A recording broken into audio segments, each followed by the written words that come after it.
Hello, everyone. Welcome to this week's Fireside Creators. I am your host, Reverend Dr. Sherry Palace. Sometimes I really don't know my own name. Thank you so much for joining us this evening and allowing us into your homes.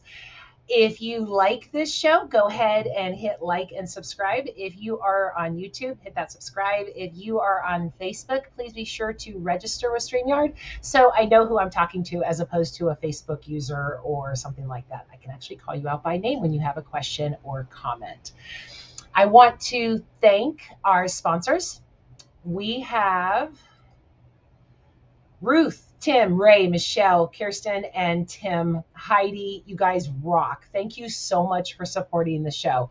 If you would like to support the show, you can go to Patreon under Fireside Creators or Cafe Press under Sherry Palace, or just go to my website and you will be able to see all the different ways of supporting me. If you go to Cafe Press, I've got all kinds of really cool designs. This one isn't mine. This one is from the Beatles. But I have all kinds of love and a little bit of smackdowns like racism is stupid, don't be a sheep. But it's all to make the planet a better place. So thank you for your support. I really appreciate it. Okay, we want to make sure that this is a safe space. People are here to tell their stories and to talk and to learn. So make sure the comments and questions are pertaining to the topic. Thank you in advance for supporting the show. But most importantly, thank you for being here. That ensures that I am not talking to myself each week. So I appreciate your participation and inviting me in. So our panel tonight is Meg or Mo Trimm. I met them on our gender pronoun show. And they just wowed me so much that when I had a spot open for the human library, I definitely wanted to check them out. And I just wanted to put a side note also. The last show on gratitude was like life-changing for me. It took the how out of my equation of how things are going to happen, which I'm a control freak, so they kind of need to. But I've been pondering on that show for the last 2 weeks. So I want to thank everybody's input and wisdom that was given during that show and what I've held on to. I hope you guys are able to retain some of the same things and have these life-changing moments and realizations, or as Oprah calls them, light bulb moments. Okay, so let's meet our panel. Meg Trimm, they like to use the they, them pronoun, is the vice president of Yellow Brick Road organization. Meg I cannot talk tonight. Meg or Mo is a queer spouse, parent, community educator, and seminarian who loves mysticism, history, food, and folklore. Mo is a postulant in the Episcopal Diocese of Milwaukee. At Bexley Seabury Seminary, they were awarded the St. Marina Scholarship for an LGBTQ student committee to justice. Now you see why I wanted to talk to them? Help me welcome Mo. How are you? Good. I'm excited to be here to talk. Well, definitely. So let's give everybody just a brief rundown. Where do you live? How old are you? Okay. We don't have that in the bio. And anything that you want to start the show off with. Okay. I live in Beloit, Wisconsin, which is a little city that's sort of, if you drew like a line between Madison, Milwaukee, Chicago, and I guess Dubuque, you'd find us, right? Okay. Pretty small little town. Yeah. No, it's a small city. It's surprisingly urban, but also like to get out into the country and hike is like, a few minutes away. Nice. But it's only 40,000 of us. Wow. So okay. It's an interesting place to live, and I really like it. I chose it after growing up in Northern Illinois, moving to Chicago for school, starting my family there, coming back, wanting to be near my family. Beloit was the place that they had moved to. And yeah. Okay. And any opening thoughts before I start asking you questions? I don't know. Let's hit it. Okay. I want to check you out.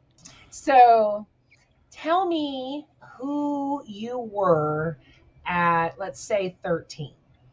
Okay. Uh 13 is a important age for me. There's a lot going on. Um there's so much I would say it was a kind of a highlight and then also like a really dark right next to each other at the age of 13.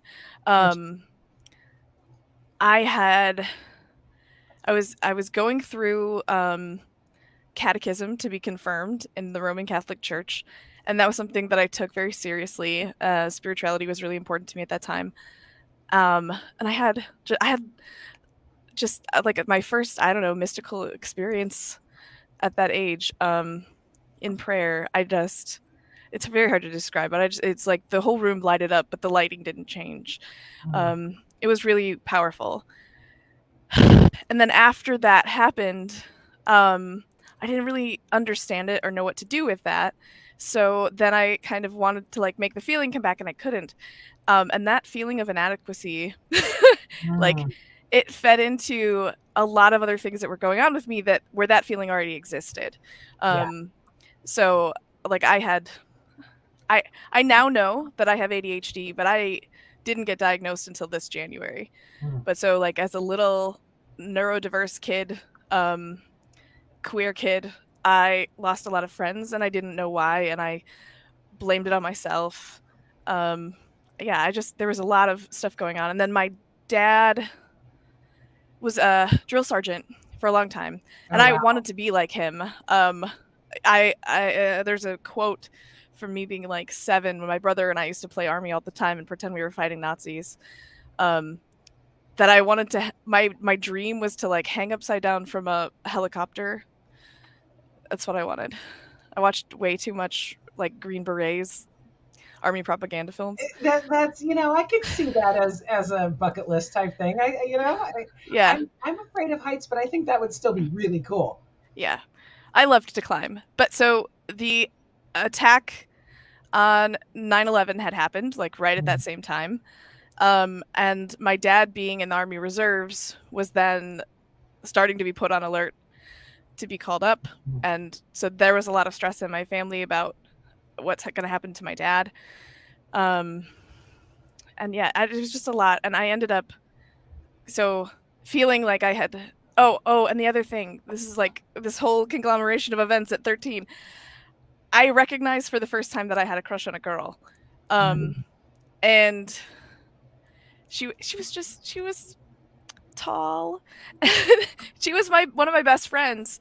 And she liked poetry and she liked to write, and she was just a really nice person. And I had gone to my mom in a car ride like, I think I'm bi.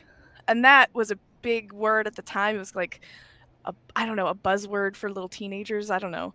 But my mom, she said to me, I don't know how much of this is true. I don't know how you can know that yet. So maybe let's just calm down and wait and see what happens. Which I think a lot of parents understand that kind of response. Mhm. But in all of these factors that were already telling me in my life that I wasn't okay, that kind of vulnerability with my mom, and then to not have that like affirmed, I left that conversation feeling that I had been shut down Mhm. and that I couldn't talk to my mom anymore because she wouldn't take me seriously, and she would tell me that I didn't know myself. She didn't know that I didn't know what I was talking about, that I didn't understand what a crush was or what love felt like or whatever it was. And so this series of I lost my friends, I lost my connection to my parents, I was losing connections to my siblings because I was just feeling more and more isolated. I fell into a very deep depression at that time. My grades started to slip, and I don't know, just months. And then I also started to feel like I had done something to anger God and that God didn't love me anymore Mhm. either, because I couldn't go back. I couldn't get that feeling back of like, wow, this is what it's like. I've arrived. This is what the saints feel like every day, right? Like intimacy with God is so close. Like I had touched that, and then I had like lost that, And so I felt like there was something wrong with me and I'd done something wrong. And so then I was in my own personal hell, basically, at that time. Um, During between, puberty, no less. oh, yeah, 13 to So 15, right yeah, in there. there with parents, I think that a lot of them go into that denial because there is a fine line between a child and childhood. And when a child is in childhood, they want to be a ballerina, they want to be Superman. And when this, and by the way, this is no defense whatsoever, but just throwing it out there, that when their child, who they're not even noticing, is growing into their own thing, they automatically want that denial and to say, well, it's just like Superman. But I can tell you that I've never had that. I've never had that crush on a girl. I've never, it's like I always say that I am proof that sexuality isn't a choice because I'm still attracted to men. I can't, I've tried, Yeah. I've gone through all this and I'm still attracted to men no matter how much my senses tell me otherwise. So yeah, Yeah, I mean, that on a child is a lot. it is, but I think that the way that parents and our culture in general handles uh, the idea that children have attractions or any kind of sexual feelings or any kind of we get really worried about that. We don't know how to talk to people.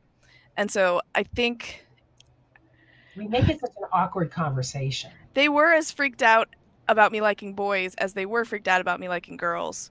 But Okay. one was socially acceptable. Mm. And so then I would get a different kind of shame for that. But the liking of girls was completely shut down and put to the side. And because I think that because I have attractions to multiple genders, I could set that aside. And so I distanced myself from that part of myself for as long as I could. I was like, okay, yeah, that's bad and I need to be a good person, so I'm going to like refocus. But the interesting thing is, so when I say a deep depression, it got really bad. I got to the point where I was planning to take my own life. At 14 in 8th grade. I had 2 teachers who were very kind to me, who did like kind of went out of their way to make sure that I had outlets. One of my drama teacher, I now realize I didn't understand at the time too, but I loved acting. I loved drama. She gave me the star role in Oscar Wilde's A Star Child. Oscar Wilde he's gay. He's a, you know, but this role it's about a kid who is angry and pushes their anger out at the world, and kind of alienates themselves from everyone that has ever loved them, and then ultimately finds themselves in a hell of their own making and experiences kindness that like transforms them, and they have this like beautiful reconciliation at the end, and that doing that was a powerful experience for me. I bet. Yeah. It would So make you feel so not so isolated when you were so isolated. yeah. So I had made plans to take my own life. I remember I was sitting in drama like the day before. I was like the assistant director of the school play, and I was looking around, and I was like, "This is not ever going to get any better," you know. And I had pretty much I'd lost all hope. So the next day at school, I felt like relieved because it was going to end. This like I don't know. I wish I could describe better how awful it was to feel so alone and so isolated and so much loathing for myself, that I just wanted to make it end. I couldn't stand it, and I got to the point where I felt I believed in heaven and hell, and I thought, whatever hell is coming cannot be any worse than this. So I went into my room that night, locked myself in, and kind of then began this do I or don't I like final debate. Um, totally, breaking down and weeping and looking like running my life through my head, and thinking, all the awful things that now I know I'm not the only person on earth who's ever felt those things, but depression makes you feel like that, Yeah. that you're alone, that you're, you know, Yeah. um, my wife, who is a therapist, will say that depression is trying to kill you. Like, Yeah. yeah.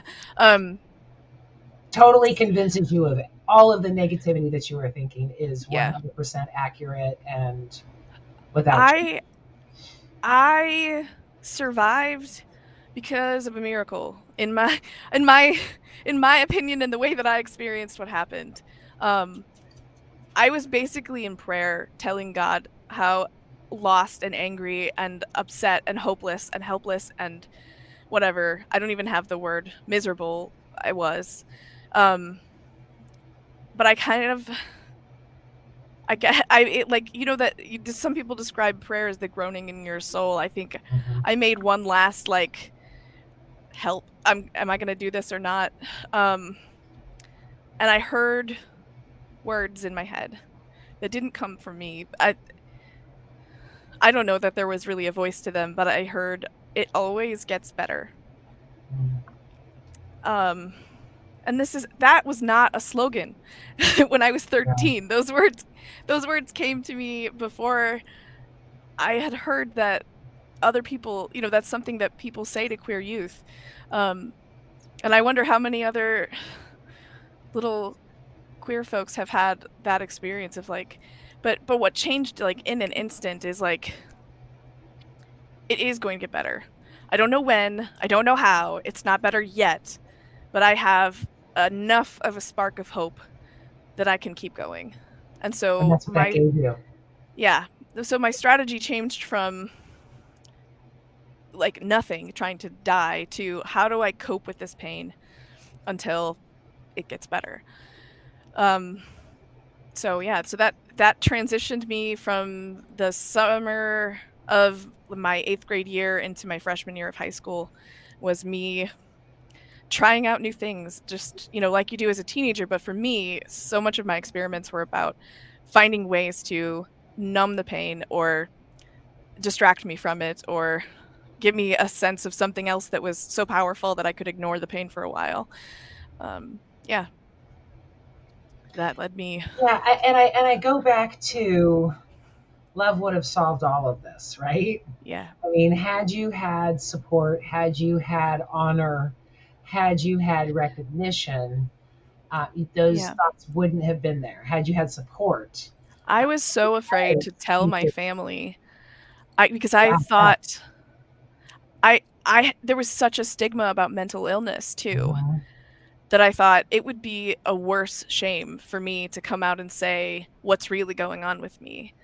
That would be worse than me dying, right? yeah, Yeah. And so that extended that cutoff that I had from all of the people in my life who ideally would be my support group. There's the cognitive distortions that lead you to say, no, no, no, no, no. Like, I'm worse than that. I'm less important than that. They'll be better off without me. All that bad stuff.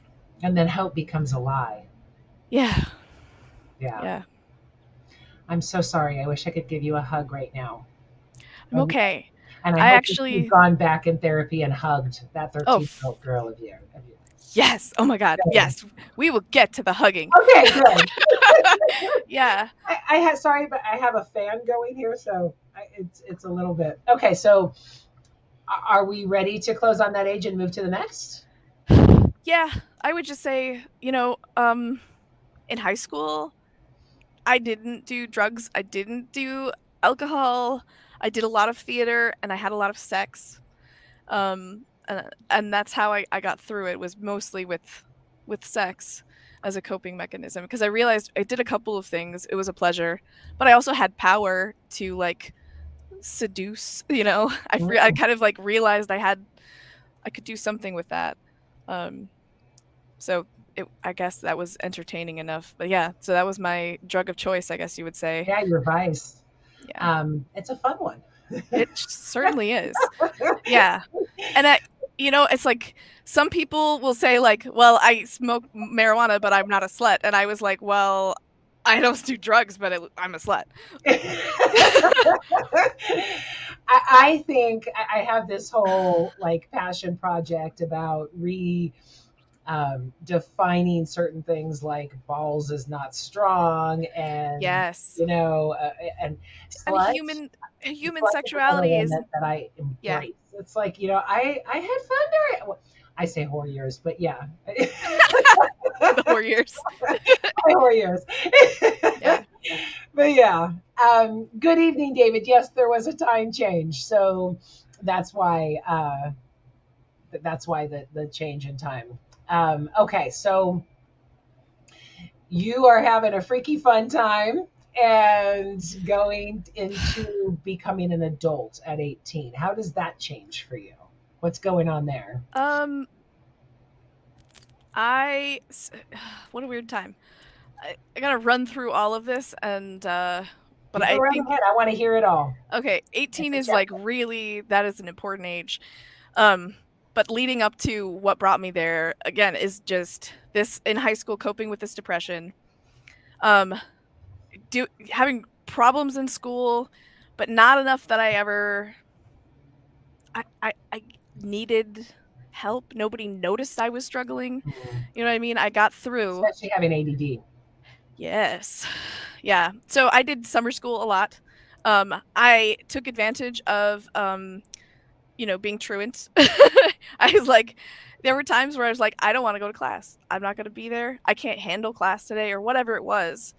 And so I would just like make friends with the people at the diner down the street and brought my $4 for some fries.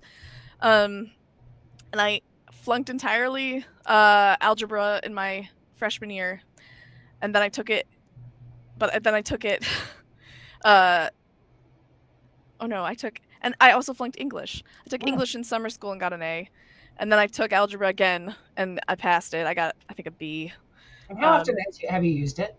Just out of curiosity. algebra, Yeah. a lot actually. Have you really? Yeah, but not anything beyond algebra. Like I use like Cartesian graphing all the time. Ah, But okay. I mean, I've never had any use for like imaginary numbers. I don't even understand them. Yeah. uh, but geometry and algebra, yeah, I use them quite Yeah, a bit I've used actually. geometry. Algebra, maybe The once. like slope intercept form is actually really helpful, but like the quadratic formula, no. I don't That's even. hilarious. I I know. remember it though because there's a song, like to like sing the formula out so you remember it. Yeah. Maybe that's what I needed, just a song. So I missed a lot of school. I was truant a lot, and then so that afforded me the opportunity to be in school suspension, Mm. which is I metered out calculatedly, like in a calculated way, how much I would get away with and how much I needed to get done in order to like scoot by. But As is the human condition, by the way. yeah, We're doing but that from like birth. in school suspension was the best thing. It was this quiet room. You could be all day. You were away from the drama of like all the people in school, and you could just sit and relax quietly. Nobody talks to you. You know, it was like, wow. It was nice. It was like a little meditation room. That's hilarious. It was supposed to be punishment, and you enjoyed it thoroughly. Yeah. Yeah. And I think my teachers, the in school suspension teachers knew that too, you know. Um but I think that's indicative of how our school systems are not set up for people who are neurodivergent, Yeah.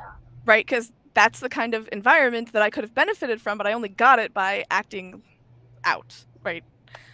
Yeah, by acting a fool. Interesting comment from a Facebook user. Can you imagine if in school suspension was the norm to get work done? I think I do that with home. When I was in an office, I got far less done. I'm too social. I go into an office, I'm talking. I'm at home by myself. I am working. I am focused. But I too have ADD. So Yeah, but I think human beings need both, you know. yeah, But it was definitely a nice change of pace for me. So I I had my first love, my first boyfriend. Well, he was my second boyfriend. But anyway, we were in love. And he was like the second in the class, like the ranking of our class was like very important to everyone. He was number 2. And so he's like, I want to introduce you to my parents, but you got to promise me that you're going to graduate on time. Oh, So I actually took that as an important challenge, though, and I thought about that. And then I promised myself that I would graduate on time. that's awesome. Yeah. So that was pretty cool. Yeah. At that same time, though, as that relationship was breaking up, I winded up being in the wrong place at the wrong time with my first boyfriend, and was sexually assaulted. And I felt at that time. Sorry, I have to stop you. I'm sorry, I have to stop you there. I am not going to accept that you were in the wrong place at the wrong time. I will accept that you were with the wrong person, but I will not accept from you. I'm really sorry to do this to you. You are absolutely right. Yeah. I think about it. I've thought about so many times in so many different ways through my entire healing process and coming of age process, how and why I ended up there. And at that time, I thoroughly believed it was my fault because I followed this person to a place knowing that something might happen, you know. But to me, it was adventurous, and then that adventure was very quickly taken away from me. But I didn't process that. The narrative I had for that was, I'm a slut. And I chose this, and it ruined all of my relationships. And then I just sort of went on, and I didn't really date anybody very seriously for about a year. And then eventually I found someone who had a nice butt, who I could kind of... I chose someone who I looked at like they were a sad puppy. I don't think I did that on purpose at first. I just thought they were kind of hot. But as our relationship grew, I realized that I could control and manipulate this person to get what I want, and they love me. And I know that I don't love them the way they love me, but I felt at the same time like I needed them. And so they were like another coping mechanism of just having someone around that will do things for me and be nice to me and provide me with sex. And I tell them that they're loved, and that's how that relationship worked. And that was a very sad and soul-crushing time. So this is the end of my high school period, dating this person for about 2 years, 17, 18. And I stopped hoping, and I stopped dreaming, and I started thinking, how do I stay with this person and make it work? And what do I want after high school? And, you know, I kind of just pictured us being together, and we would just get married, and we would just subsist. And my parents very, very much did not want that for me, and were very vocal always about how much they disliked all of my boyfriends. Did they say why? Or was it a myriad? It was always things like, you're better than that. That guy's not good enough for you. Or you are like, I don't know. Just like, I can't even remember. There was shame about sex too, because they knew I was having sex, because they caught me having sex. Awkward. Yeah. Yeah, that conversation was interesting though, because I think they were both like shocked and horrified, and then my dad gave me the sex talk after they found out I was already having sex, and my dad was like, 3 things. I never want to hear that again. Always use a condom. And I never want to hear that. Yeah. I mean, children, and I felt this way about my parents. I think it's, across time, don't want to hear their parents having sex. But from both ways, I think hearing your child have sex is might be more traumatizing. I can imagine because I have teenagers now, and not Right? we haven't crossed that barrier, but I know that I would die. I Yeah, would right. a part of me would just, and it's not that I have a problem with what they were doing, it's just that I don't wanna hear that. The visuals, yeah. I mean, Yeah. like, oh, what are you doing to my kid? You I'm know, just like, "I'm glad you're having a good time, but but I don't want to be a part of it." Yeah. Which is really different though than, and these are like family secrets I probably shouldn't put on the internet. But I lived in we had a nice little small house. And there was a point at which my parents are very loving and affectionate. They've been married for 40 years. My brother, I was in a long-term relationship, and I was in a long-term relationship, and my little sister was the only one who wasn't. And she was like, she's like, there were nights where I could hear all of you. Like, oh dear. poor girl. I think that might have been post high school for me, but she was still in high school. Yeah. Yeah. I just as a side note, they're in India and in the East, there are multi-generational households. So I it live in one really is now. an American Western hang up because Yeah. the rest of the world has been hearing this and they look at it as, oh, how sweet, they're getting love, that they're uniting.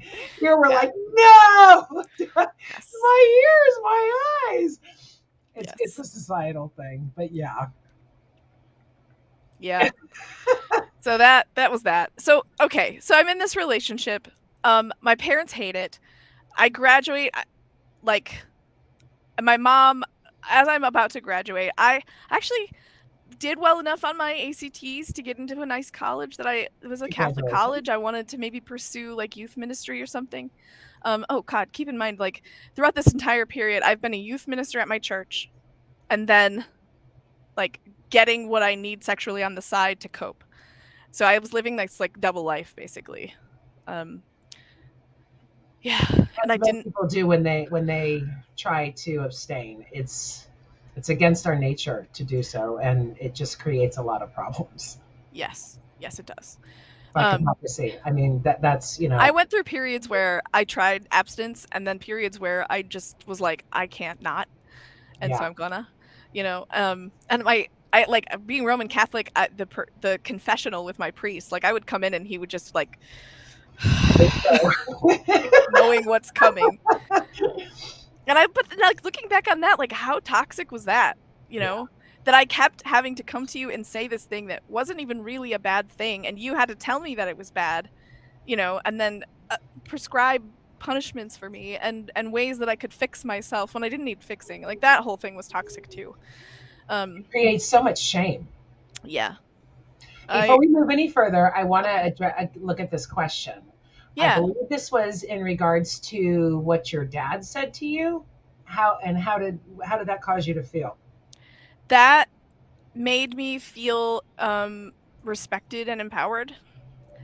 Like I Nice. it was nice for the first time in my life in a very long time. I felt like I got to share accidentally and horrifically a part of myself that was real. Like they really knew this about me, and I was something that I wasn't hiding because I was hiding so much from them.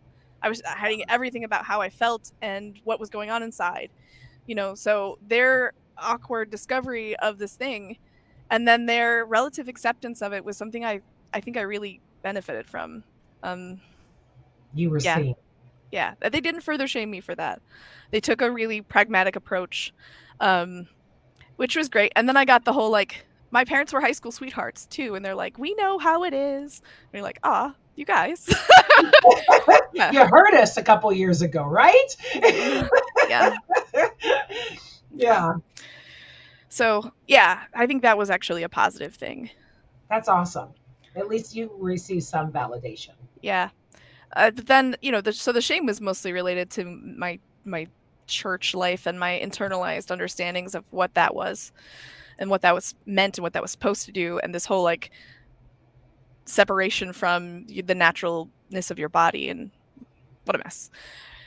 Yeah. Well, and I mean that just shows how far it is from the ideal because it should have been um, your place of safety. It should have been your Yeah. place of acceptance, your solitude, the where to go when the world is too mean, is to Yeah. go to a loving arms of somebody.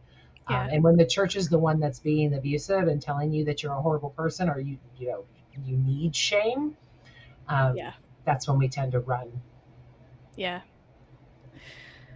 And I participated in that too. And because I was a peer minister, I tried very hard to understand what was expected of me and what was expected of others, and then share that information with others, thinking like, if we logically understand this well enough, then we can do the right thing, right? And just having this, one of the saints from I don't know, this analogy was brought up in confession a lot, of like your mind being like the chariot driver, and your passions are the horses, and you have to like control your passions, right?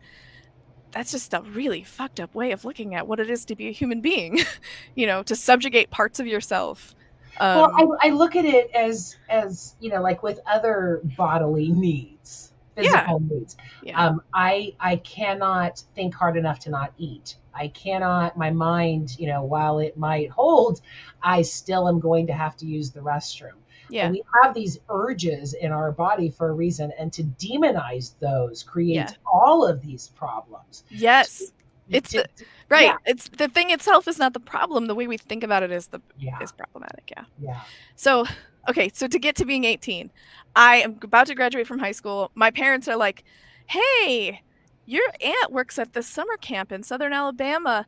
Maybe you should take this summer before college, get away, slash from your boyfriend, I'm sorry. try have a new Put over your mic. I experience, didn't even hear that. What'd you say? get away from your boyfriend." Oh, okay. Yeah, and I go have a new experience. And I think they really believed that like travel and getting away would be good. But they also really were like, get away before you like get pregnant. Yeah. Haha, too late. Oh. I Yeah, actually it was like me saying goodbye to my boyfriend for the summer. I ended up pregnant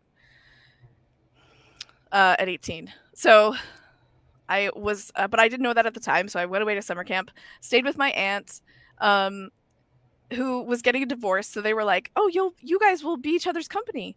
Um, that was okay. I was a neat person, but I was 18 and I wanted to hang out with the other counselors, and so I didn't spend that much time with her.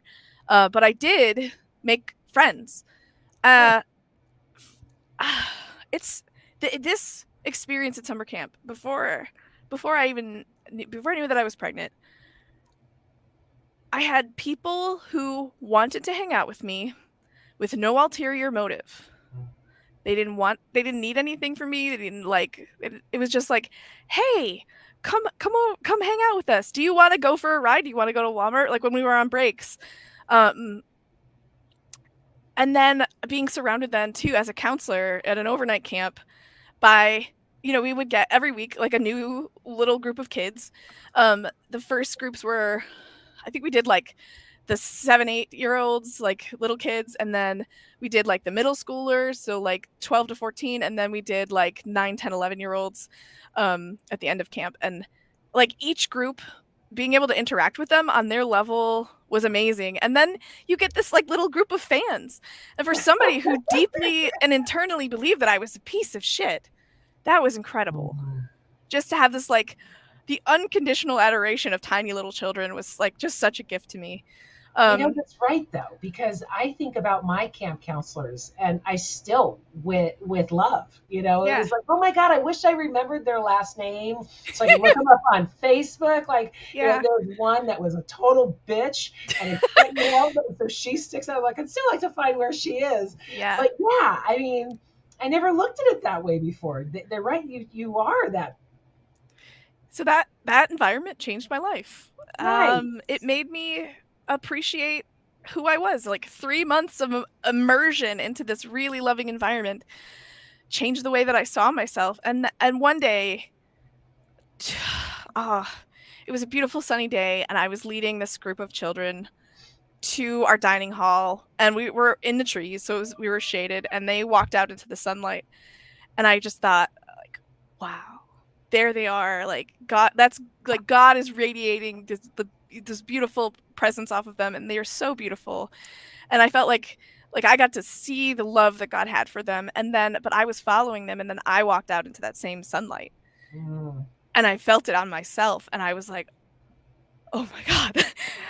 Oh wow. Like then I it really that helped it sink into that I really was loved by God the same way that I saw God loving others, and that I wasn't like some special freak.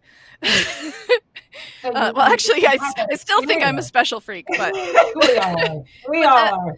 yeah, but But that you had that that experience that you were yearning for again yeah at 13, yeah yeah which is one thing I wanted to address too, because that hurts so many people. I have heard that from dozens what where, does because the where you have the magical experience or you don't, yeah and then the church is shaming you because it doesn't come back, because then it's your fault, it's not there. right yes And and that's bullshit too.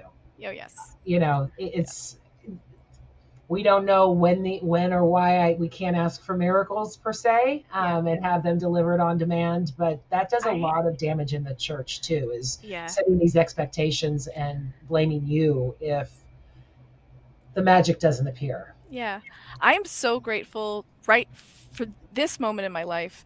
I'm at a church with a priest who's had really similar experiences.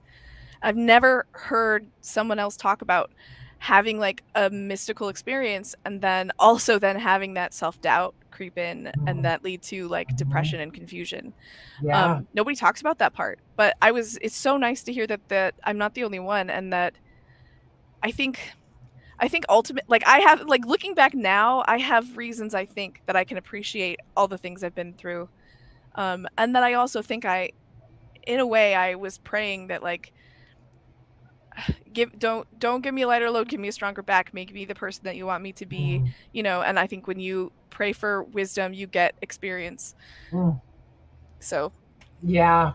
yeah. I was also praying like in Roman Catholicism, this whole suffering is a deal, and I'm not going to go into all that, but praying that I could suffer with Christ as a way of like being intimate with Christ, and that knowing that I wasn't going to do that in a physical way, and then looking back later and realizing that I did it in a spiritual way. Um, that's been powerful for me to ponder about. I'm not saying that that is what happened or that God does that. I don't know, but it's been a helpful way for me to think about things I've been through. That's beautiful. Okay, so I have 20 down. Was there a big thing between 18 and 20? Yes. What happened? Okay, so here I am pregnant at 18. Um, I knew that I wanted to keep my baby. I just had this experience of love, and I wanted love to change my life. And then I was growing something inside of me and I loved it. And so I had this like I was ready. I didn't know how my parents were going to respond. I came home and I confessed that I was pregnant. And I remember I was sitting at the table, like having lunch with my brother, my sister, and my mom. And my dad was at work. And my mom, like, I could see her like freeze and like shoulders tense up, like in the light of like the back door, like coming in outside. I'm like, and I think she was really mad for about 5 minutes. And I don't know what her internal process was, but eventually, like, her shoulders relaxed and she said, okay, we're going to be grandparents. And that moment brought forth like my parents do love me unconditionally, Mm. and they are there for me, and whatever mistakes I could make, because at that time getting pregnant, this is what 2006, it was a big deal. I feel like actually we have more openness to it now. Like Juno came out like the next year. uh, that's I got yeah, pregnant in 88, not married. all So yeah, right, yeah, yeah, I know yeah. how, that bastard baby, yeah, all of that. Yeah, I'm really so my parents uh accepted it, and they made an effort to That's so good. surround me and my child with love, and to like just heal our relationships and create a space where we could all grow. And and I was like, are you gonna make me get married to this guy? And they were like, fuck no, we don't like him. You're like, that's not the person Awesome. for you. Oh, I love You your need to get parents. out there and become you. So that was amazing I love too. your parents. And actually, and I had been in this relationship and we had kind of been on and off, and I knew that I did not want to be with this person either. Because I wanted to go forth and like, with authenticity, and I had done so much lying about my feelings in this relationship. It was best that we broke up and that we both had a chance to move on. But I knew that I couldn't do it myself.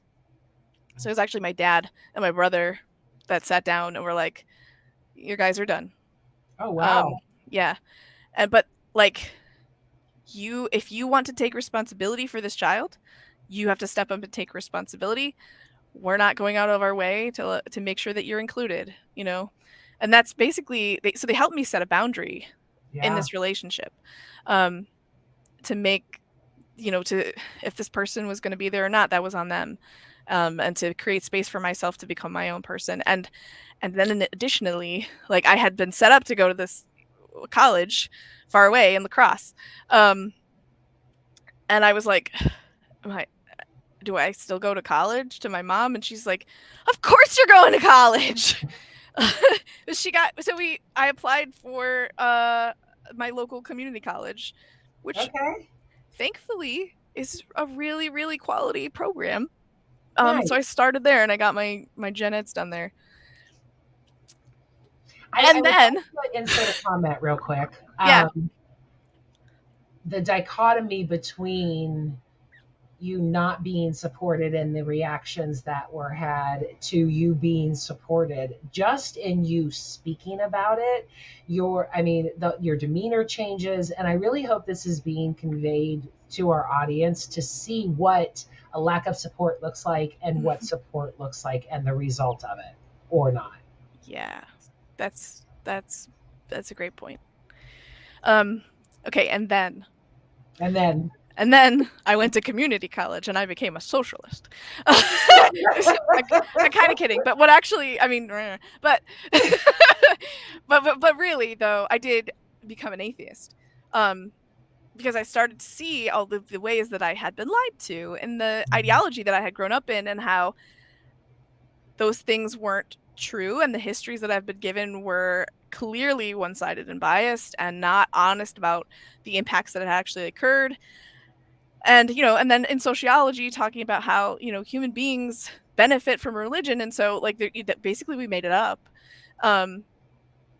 And I could see how much I had been hurt by my religion, how much I had hurt others by my religion, how much religion has hurt the world. And I couldn't at that time separate God from religion, and specifically God from the Catholic Church, Mhm. but religion. And so I kind of began to see it all like, what if it is just a lie? What if it is just made up? And then one day, like walking to campus, I had a moment where I was like, I looked at this little tree that had been planted, like a teenage little tree, like they put them in the ground and they kept like little wispy, and then it grows up a little bit taller. It was just, I looked at this tree like every day through the changing of the seasons, like, wow, what a beautiful tree. And it's here and I get to experience it, and like, God painted this beautiful picture for me and I get to enjoy it every day because my creator is beautiful. My creator creates beautiful things.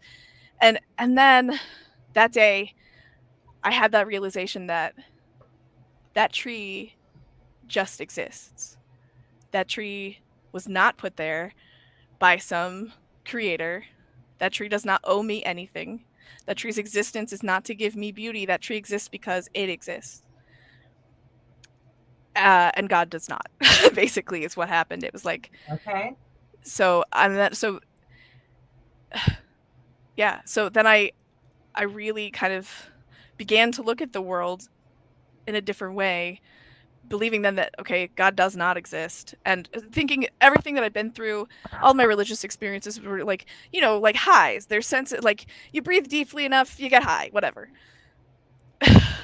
Well, and we have our mind rationalizes things Yeah. too. Yeah. So, but what happened is I got to put up boundaries between myself and my toxic relationship with religion. Um, I got to stop looking up at like how do I get to heaven? I want to be a saint. Every shit's bad, but it's okay because God.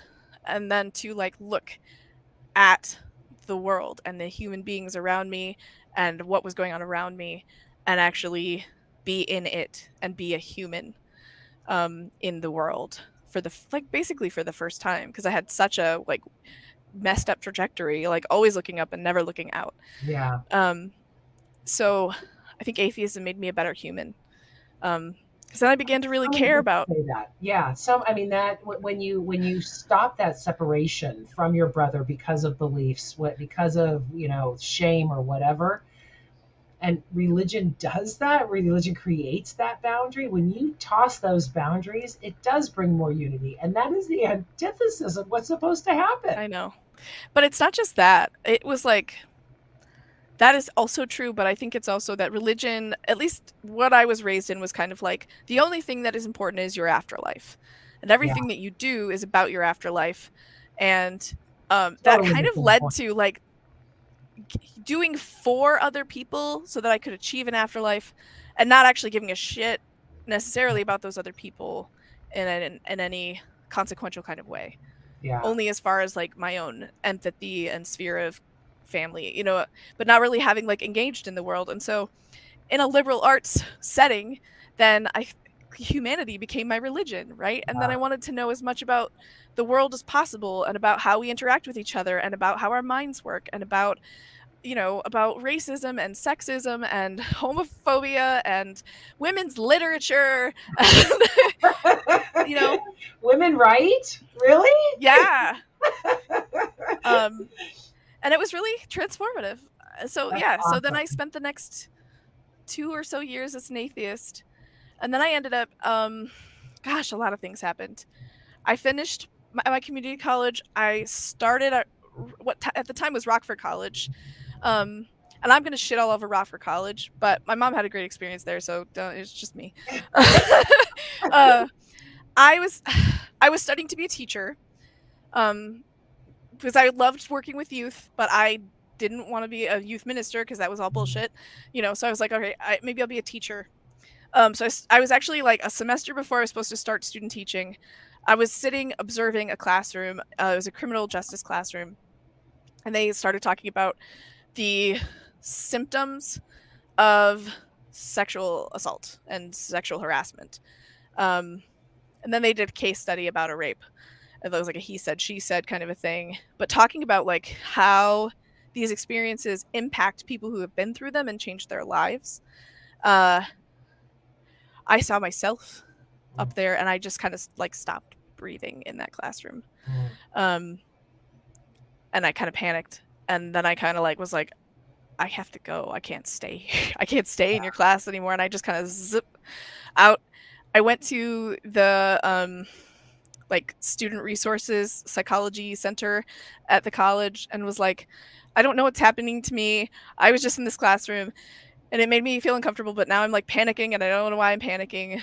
Because again, I had never thought about anything that I had been through as sexual violence. I had Mm. thought about it as something that I had done, you know, that was, yeah. Um, and my poor counselor, I don't know if she's at counselor in training or what, but her response was like, yeah, sounds like you have been through a lot. Maybe, do you want to come to Take Back the Night? It's happening this week. Um, Take Back the Night is amazing, and I fully recommend it. But maybe not in the exact moment that I had like just realized that I had been sexually assaulted was not maybe the moment to invite me. Just that would come later. um, that set off a really intense set of chain reactions, and another kind of mess of things was going on in my life at the time. My wife, who, uh, gosh, I didn't even talk about her yet. At the time, we were engaged. She was from we met at summer camp. She was the first person I told I was pregnant. Um, Wow.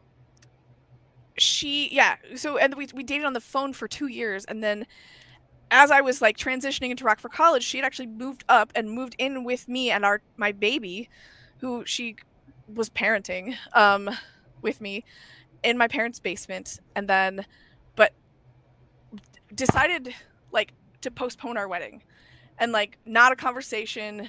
We had set it up to be married like later on that year in October like 2010, and she was like, we're not ready. We're not ready. There's stuff I need to do first. Like we need to do this. And she's like, this is like, it was clear to me that this was not like a change in our commitment. It was just the timing of our wedding wasn't right.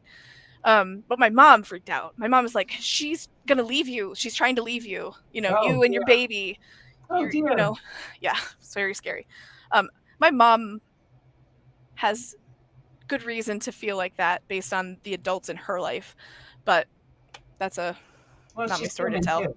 She's Yeah. human too. Yeah. So So anyway, so the stress in my like relationship, my wife was accepted to graduate school and moved to Chicago, and I was supposed to we're going to do the long distance thing again.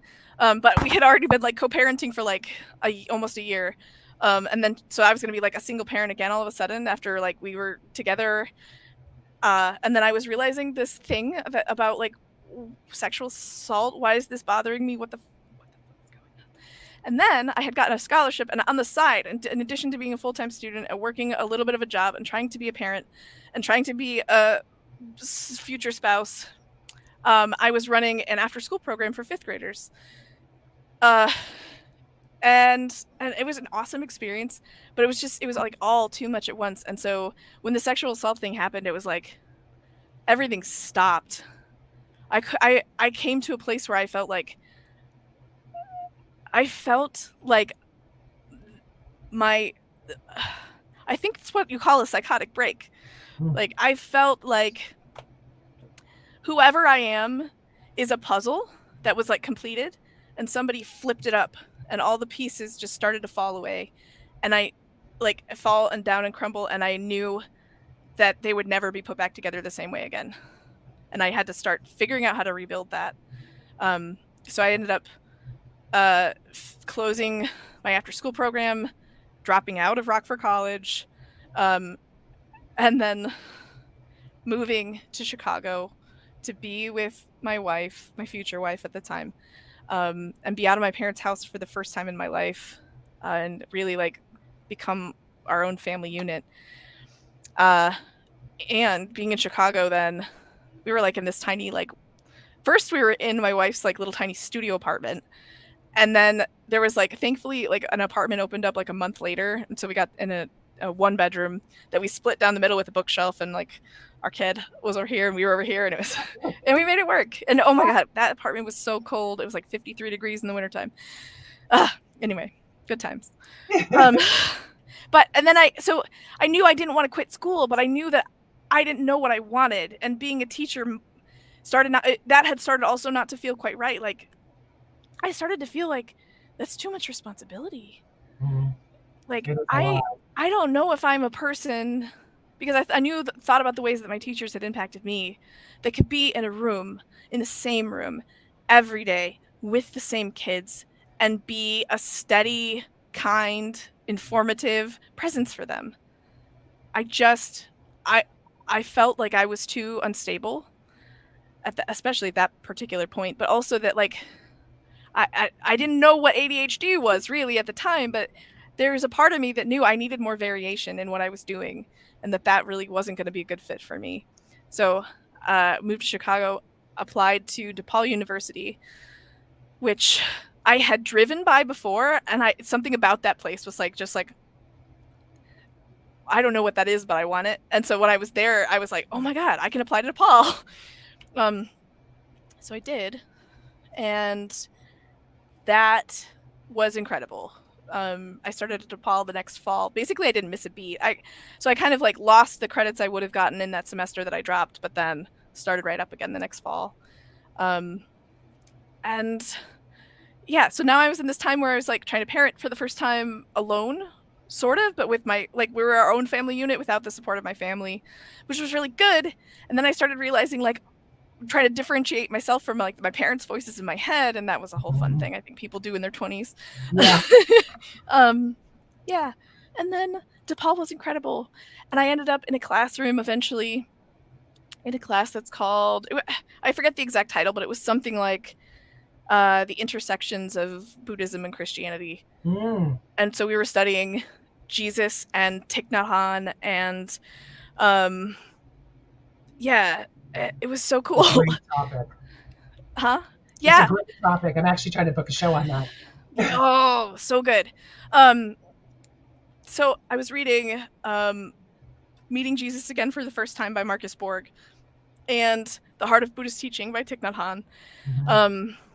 And there was so much self-compassion available to me in Thich Nhat Hanh's writing that it really opened up like another channel for me to heal and examine myself and what I've been through and forgive myself, and not hold myself to such high standards, and really like turn the lens on trying to be somebody that I thought I was supposed to be, to how do I look at myself with compassion and let that transform me. So that was incredible. And that I went into that class as an atheist and I came out as an agnostic. Interesting. Yeah. And it's not, I mean, Buddhism doesn't necessarily have a theology, Yeah. right? They always argue it's a practice, not a religion. Yeah. But one of the things that Thich Nhat Hanh wrote was that you can't separate yourself from your roots. You have to be, you when you're integrated with your whole self in your whole stream, that's like really loving yourself. And so then I had to look back at everything that I had experienced in terms of religion and ask myself what that really meant to me, and did it mean anything to me or not. And I decided that it did. Yeah. And that was actually like the decision to postpone my wedding. I had a dream about my grandfather who passed away when I was 10, who was like a kind of a spiritual influence on me, taught me how to like pray and stuff. I had a dream that he threw a book at me. But when I woke up, I interpreted that like, one, I believe something's happening here. I believe in my grandfather. When my grandfather died, my mom had a dream where he held her hand and squeezed it and said, "I'm always with you, and I love you, and everything's going to be okay." And I was like, that, having a dream about my grandfather, I was like, oh my God, I believe in that. And I don't know what else I believe in, but I believe in that. And I think I trust myself enough to think there's something about those mystical experiences I had as a kid that are important to me. So there must be something. And so then I was trying to figure that out. So that's like 18 to 20. It's right in there. It sounds like the typical deconstruction process. Yeah, I guess. Yeah. Breaking down the bullshit, going into denial, angry at everybody, coming back to it. I mean, I definitely went through it all. I mean, when I found out that Adam and Eve really weren't the first inhabitants, I just lost that shit. It was like, what do you mean? We are at the top of the hour, but I want to jump to 30. Fair enough. Tell me about 30. You're now 34. Happy birthday. Thanks. Tell me what happened at 30. I had moved back to Beloit with my family. I was watching at the time kind of like the arc of justice, bringing good things, the national conversation about LGBTQ issues. And somewhere, in my college and through my 20s, I had kind of realized and come to the terms that like, oh yeah, I am bi. I like women. They're pretty. I don't know what that is, and so I decided in 2017, I was 29, that I would come out. And I was like, I'm married. My wife is a trans woman. So all this time that I'm talking about my wife, she's living as a man. She's So we didn't know we were queer. She didn't know she was queer. So we looked like, you know, a typical nuclear family. We looked like a man and a woman and 2 kids. Two now. 2, yes, yeah, we had, Okay. yeah. So she adopted my oldest, and then we had another little one. And yeah, so I lost my train of thought. Where was I going? You're 30. I'm You're, 30. Oh yeah, you, I came out. you, Because I just wanted to add another voice to, like, you know, people out there who are queer. I'm queer. You didn't know that probably, but like now you know that, like, you think of me as a normal human neighbor that you like, hopefully. You know, and just like, so just adding my voice to this kind of like movement of social justice around queer issues. And I thought that would be like the end. But it was actually totally the beginning. mm, Because like once you say something that out loud, it brings a kind of realness to it. yeah. And then I started to wonder about other people who were in the community and what would that mean. But I was also running my own business at the time. I had graduated. I worked at an awesome job. I worked at Beloit College. I started running my own business. I was in this whirlwind of like trying to figure out the next steps in my business under a lot of pressure. And then so I came out. Oh gosh! And then my wife's sister went to prison for drugs, Mm, and she had 2 kids who were still, this was all happening in Alabama, and we were so separated from their situation, and we didn't really know what was going on. But we had prayed, like, okay, if it turns out that our nibblings, which is a not gender neutral word for niece and nephew, if they need a place to go, we would take them. And then in the summer of 2017, just shortly after I came out, that came to be. That oh, wow. So my sister-in-law had actually gone through rehab, and had her own life-changing experience in that program, and was doing really well. But then she had her sentencing, and she was sentenced to 6 months. And so for those 6 months, our nibblings came to live with us. So that was a lot all at once again. And I think the stress of it was transformative in a really good way, because it made us be really conscious of how we wanted to be, you know, and that we were like trusting in God that this was something we were supposed to be doing, that we had enough love to go around, take care of our kids and our niece and nephew and get them through school and get, you know, pay the bills and all that stuff. It was an incredible time. I felt like I was, Well, yeah, there was some level of security and strength that you felt to enable you to do that. yes, It yeah, might have been chaotic, but you were strong enough to come out and say, I'm going to own who I am. yeah. I applaud you both. Thanks. So it also made me kind of, I came out in June. In August, I had a represencing of my like 13-year-old, 14-year-old suicidal like feelings. Mm, They were just there, and that, like, nothing was happening except for like the stress, but I couldn't focus on it. And I was like, God, I know we got to deal with this sometime, but not right now. So I kind of put that away. yeah. And then we got through, and then my sister-in-law got out of prison, moved in with us. Her mom, my wife's mom, retired from teaching nursing in Virginia, and everybody moved in with us, Oh, which was wow. also a miracle that my sister-in-law's probation was able to be transferred so that she could be reunited with her kids with us. And then And that you have the space for them. And, I mean, there's a lot of miracles there. there's a lot of miracles there. I mean, Yeah. I can't. I wish. I still don't have the words for how incredibly God led that time in our lives felt. Mm, So my sister-in-law is an incredible human being. She is a recovering addict, went through rehab, working on her recovery, spent time in prison working on her recovery, came into our house this like beautiful burning light of love, and Christianity, which again, I'm agnostic still. I'm mm, still like, I think probably I think Christianity, like, we got married in the church and that felt right to me. But, Yeah. and then I have these two Christian women move into my house, my mother-in-law as well. And they're talking about God. And so then we start talking about God. It was amazing. And then also them being there took the pressure off of like me and my wife to make sure the kids had what they need. Yeah.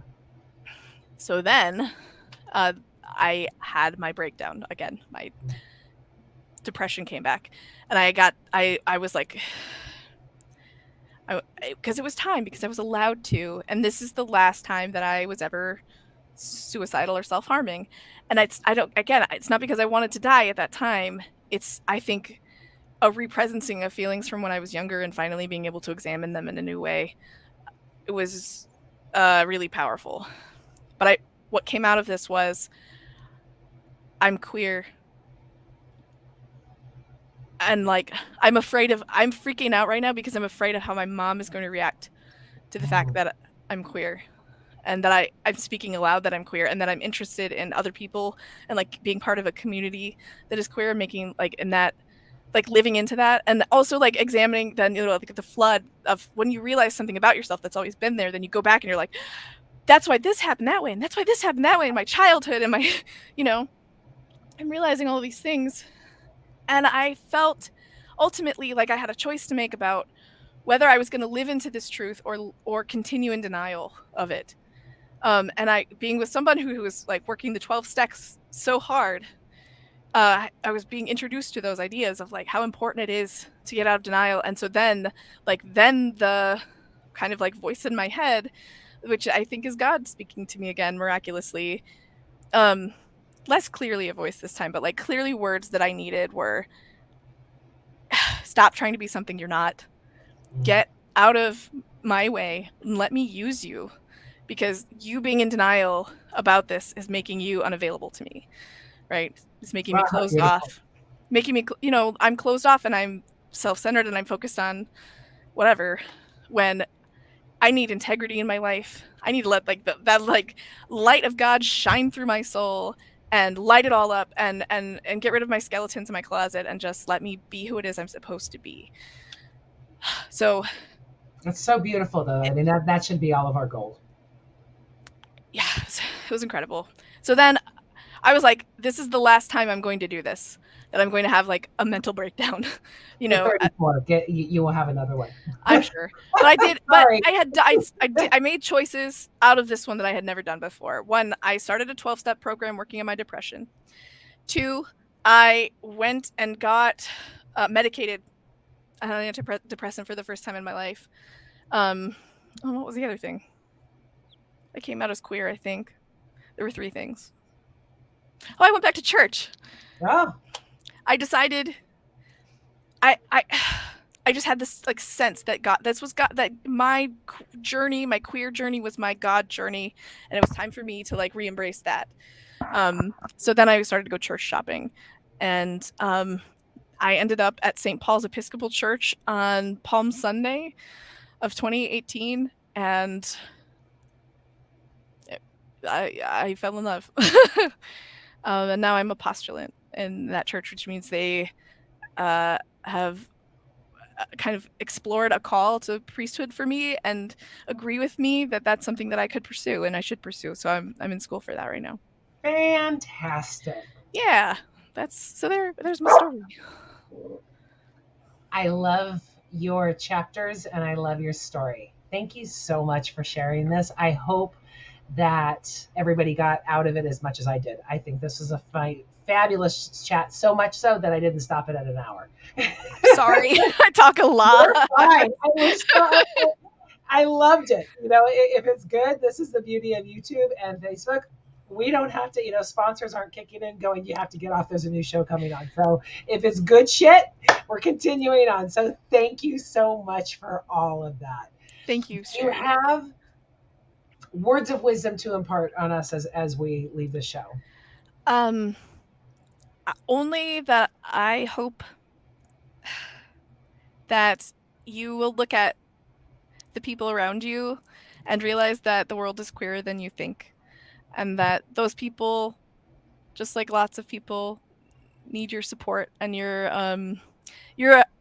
ability to imagine the best in them, that they are humans with whole lives and that they are good people. That's absolutely beautiful. Thank you so very much, Mo. I love you. I Thank you love for your talking with journey. me. And we should schedule your wife to come on and you guys tell your story. That would be an awesome show. Thank you. So, where can people find you if they want to reach out to you?